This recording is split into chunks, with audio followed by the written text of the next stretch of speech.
Hello, this is Irene from Attack It Adventures, and I just want to talk a little bit today about the importance of voting and how important it is for everyone to vote, no matter young or old, but especially young also, because you're not only voting for yourself, but you're voting for your future generations and how that's going to affect our world. And also it's a civil duty that you should vote,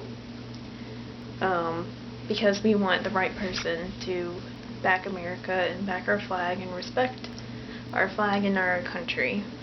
So go out and vote this November. Hi, I'm Kim Tackett from Attack It Adventures. We're on our way to the Southern Pines Women's Rally for Donald Trump. For the ones that are burning the flag and stomping on the flag, you know, you're hurting my family, your family. People have died for that flag. The only hate that comes out is the hate out of your heart. That flag does not represent hate. That flag represents freedom, and it represents people that have fought for you to have freedom, and you need to think about that. So continue watching Attack It Adventures today, and attack the day in your neighborhood today. Trump, Trump, Trump, Trump, Trump, Trump, Trump, Trump, Trump, Trump, Trump,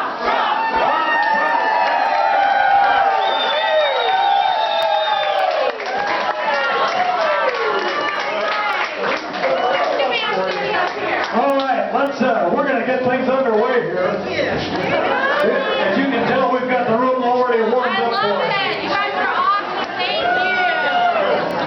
Just a pledge to the flag. Oh, I love it. Thank you. Yes. Hey, Cam, join me. Placing your hand over your heart and saluting our flag. I pledge allegiance to the flag of the United States of America and to the republic for which it stands, one nation, under God, indivisible, with liberty and justice. Everybody's faming themselves with something. Wait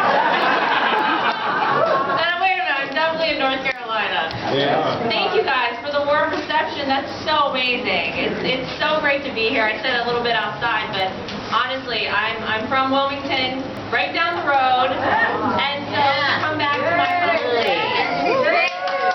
I'm an NC State grad. I see some Wolfpack here in the front row. Love it.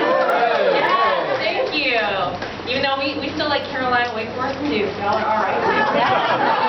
No, honestly, it's so great to be here. We had some other lovely ladies with us. They had to get back to Charlotte for some other media stuff that they're doing, so you're stuck with me and Lynn. But we're really proud to be here. You guys bet. Look, as you guys know, this is probably the most important election of any of our lives. This country is headed in a direction, and if we keep on this path, if we keep with the same policies, the same politicians that are rotten to the core, it's going to stay the same. Nothing's going to change. And I think we can all agree that if we don't do something now, this country is never going to get back to what it was. I was a Girl Scout growing up. I was always taught to leave a space better than I found it. And you know what? That's what Donald Trump wants to do. He wants to come in. He wants to take over. He wants to keep us safe, bring jobs back. We've all heard what he's going to do for our country, and it's amazing to see that he's got this much support in a state like North Carolina, where it really makes a difference. I never knew 9 years ago when I moved from North Carolina to New York that I was going to be involved in all of this. But it is amazing. It is truly an honor to have a front row to history every day. You know, we've been doing this for a little over a year now, and we all remember the beginning. Everybody thought it was a joke. Donald Trump will never get anywhere. He's not serious. That's right. And one by one, 17 candidates dropped off, and one by one we took them down. And guess who was remaining standing at the end? It was Donald Trump.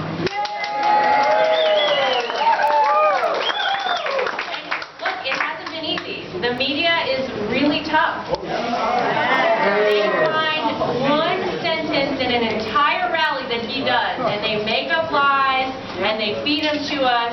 But remember where that's coming from. There was a machine at work in Washington.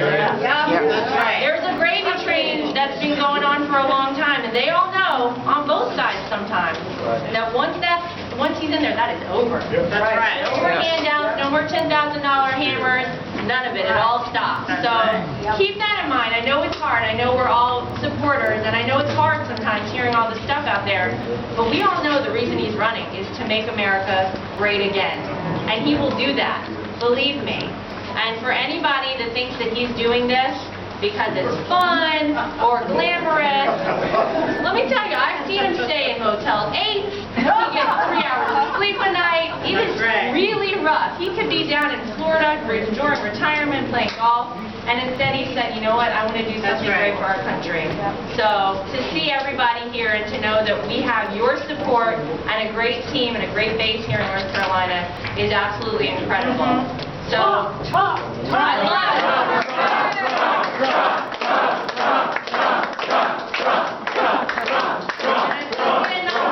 Thank you for your service, sir. Thank you. There will be no better Commander-in-Chief. That's exactly right. So, look, we thank you so much. I want to turn it over in a second to Lynn Patton. I'm supposed to warm up for you, not the other way around. But trust me, November 8th, it's all going to change. We need your help. Get out to the polls. Take people to the polls with you. You have to vote. That is so, so important. It is our right and our duty as citizens of this country to vote. So let's get out there. Let's do it November 8th. Let's make Donald Trump the next president of the United States.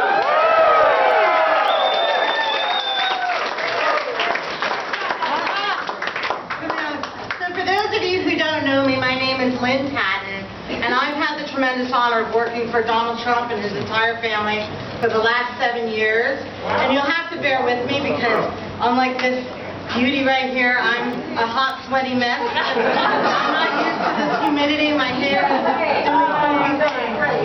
But I just want to say that I would not be anywhere else than right here, right now, today.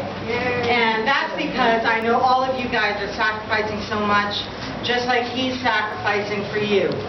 And I want to begin by saying that as a minority who is the daughter of a man born in Birmingham, Alabama, who rose to become one of the most successful doctors at Yale University, there is no amount of money in the world that could buy my loyalty to a family that I thought subscribed to racist or bigoted ideologies. And about 3 months ago, I made a video saying exactly that. And some of you may have heard it.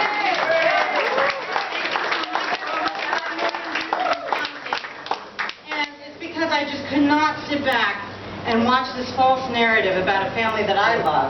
Laura's truly become one of my sisters. Because, and I always get emotional at this time, but like many Americans, I have struggled with substance abuse and addiction. And Mr. Trump has stood by me, and he's given me second chances, third chances, fourth chances. And to this day, that family entrusts me with everything about their lives. The lives of their children, their households, their kids, their grandkids.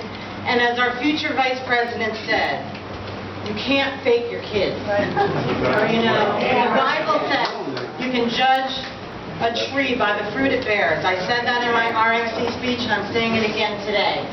And Eric, Don, Ivanka, Tiffany, Farron, you've seen them.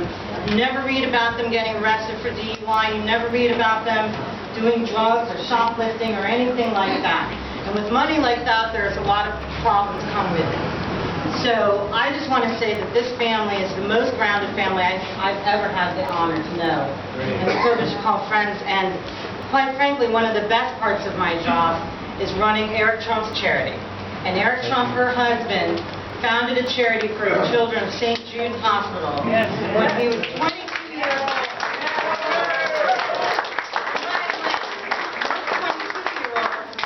More concerned about social media than social responsibility. But you know what? In the past 10 years, he's given $30 million to the children of St. Jude. And it's an honor to be a part of that team. And actually, I met a woman last night whose daughter is a survivor of leukemia. And she shared with me this one meme I have to read in front of you all tonight because it struck a chord. She says, children in the richest nation, with the highest standard of living, the greatest world power, the United States, the country that went to the moon, has to rely on lemonade stands, cookie sales, and parents shaving their heads and running marathons in order to raise money to stop the #1 killer of our children, and that's pediatric cancer. But yet we can give $400 million to Iran? People are struggling here. I met a woman right before I came down here who said that her health insurance went from $900 to $3,500 in the past year. So much so that she actually had to take her husband off the policy. And she told me that she lays awake at night praying to God that he does not get sick. Well, that, ladies and gentlemen, is unacceptable. Yeah. And it's also unacceptable that we have a Congress that voted themselves lifelong health care when we have veterans waiting so long for a doctor's appointment that they don't make it. You know, something's backwards in this country when we're giving money to other countries instead of taking care of our own. And not only that, but Congress also voted to exempt themselves from Obamacare, by the way. It wasn't going to work. So how about that? Yes, that's right. That's right. We have, our education system is ranked 30th in the world, yet we're focusing on other countries. There's a problem there. And so I just want to say that it's imperative that we vote for my boss, Donald Trump, because he is here to treat this country like a business. And he's going to, just like all his projects, put this country ahead of schedule and under budget, just like everything else. And we're going to get rid of our deficit. We're going to bring back our school system. We're going to bring back our military. And we need you guys to get out there and spread the word. Wear your Trump shirts proudly, my friends. Stand beside